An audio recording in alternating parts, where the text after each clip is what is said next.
Buenas, mi nombre es Jesús Alejandro Marcano Nes, curso el sexto semestre de Ingeniería en Sistemas en el Instituto Politécnico Santiago Mariño. En este video hablaré sobre la medición de software. Primero que nada, ¿qué es software? Software se entiende como el conjunto de instrucciones, reglas, normativas, lineamientos, etc., ordenados que sigue una computadora para completar una tarea específica. El software que cualquier persona vaya a crear debe tener un cierto número de requisitos. Estos requisitos pueden ser funcionales o no funcionales.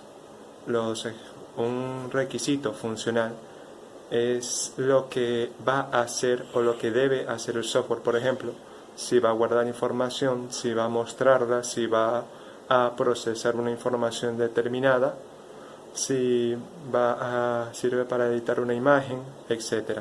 Mientras que los requisitos no funcionales se refieren pues todo aquello que no sea una acción propiamente dicha del software, sino el cómo lo realiza.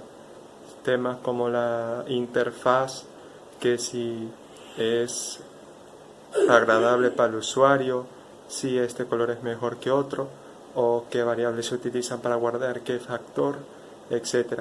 Estos requisitos pueden tener varias clasificaciones y entre ellas se encuentra lo que sería la calidad, requisitos de calidad del software. Ahora bien, ¿qué es una medición?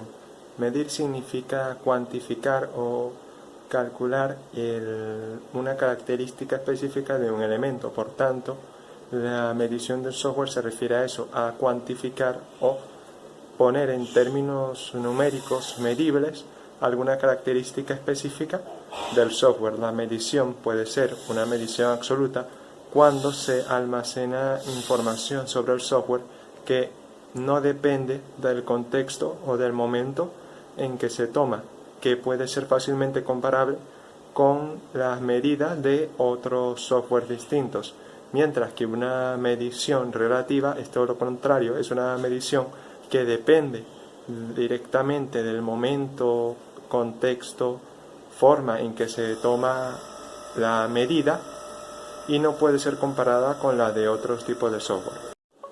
Ahora, ¿por qué realizar una medición del software? No todos los software son similares, no fueron construidos por los mismos programadores, quizás no con la misma tecnología, quizás no con las mismas herramientas. El hecho de medir un software es lo que permite conocer el significado, el valor real del mismo. Esto también nos permite hacer un seguimiento y un control del desempeño de otra característica del software.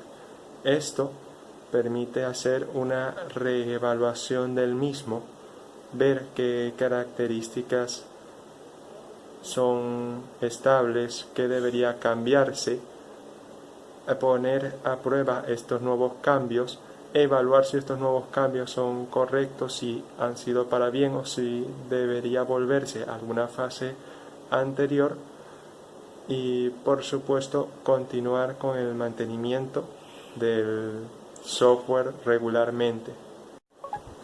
Métodos de medición funcionales. Estos son varios y de hecho lo más probable es que cada empresa de desarrollo de software tenga su propio método o procedimiento para realizar esta medición. Sin embargo, uno de los más populares es el IFPUG, uno de los primeros. Este constaba de tomar los valores de datos y transacción para poder calcular la medición del requisito o del elemento del software como tal. De este nació el IP3D, que además de los dos valores anteriores, agregaba un tercero que los relacionaba para así obtener datos con mayor precisión. También salió el método COSMIC, que fue pensado para la medición de aplicaciones que funcionan en tiempo real, aunque puede aplicarse para cualquier otro método. El NESMA, pensado principalmente para el mantenimiento de datos. El MAC3, que buscaba disminuir el tiempo en que se realizaban estos análisis, y así muchos otros como el FISMA, el CISPA, el método por uso de datos, entre muchos otros. Las ventajas de los métodos funcionales es que pueden ser fácilmente entendidos por el cliente, ya que se van a medir elementos del software que realizan actividades que es para lo que el usuario, el cliente contrató al programador, y no conceptos abstractos. Es muy fácil de entender para ellos. Es independiente de la persona que realice la medición, de la metodología y del entorno o de los aparatos de los aparatos eléctricos o máquinas de los cuales se dispone para realizar el cálculo. Y por supuesto son comparables con los resultados obtenidos fácilmente comparables con los resultados obtenidos en otros programas. Sus desventajas principales es que no arrojan o no se pueden calcular valores o requisitos no funcionales, obviamente. Y eso. Métodos no funcionales. Entre estos están el método de T-shirt o de camisa. Como su nombre lo indica, trata de comparar ciertas etapas de la escritura del código con otras, asignándole una dificultad de la misma forma que se le asignaría al tamaño de una camiseta. Esto pequeña, mediana, grande, muy grande, pero siempre en función o comparándolas con otros pedazos o segmentos del propio código. Tendría el método del catálogo, que es especialmente útil cuando se realiza programación orientada a objetos o cuando se reutilizan varias partes del código, se realizan evaluaciones basándose pues en estos trozos de programa. Por puntos de historia, esto involucra al usuario y se hace una especie de encuesta cuya respuesta va en una escala numérica de 0 a 10, por ejemplo, evaluando pues cierto aspecto o cierto requisito del software. Y por último, el método de lógica difusa, que es similar al método de catálogo, pero con trozos más específicos de código, no a una función o un elemento entero del programa a realizar, sino pequeños trozos, pequeñas acciones o instrucciones, por decirlo así, del programa.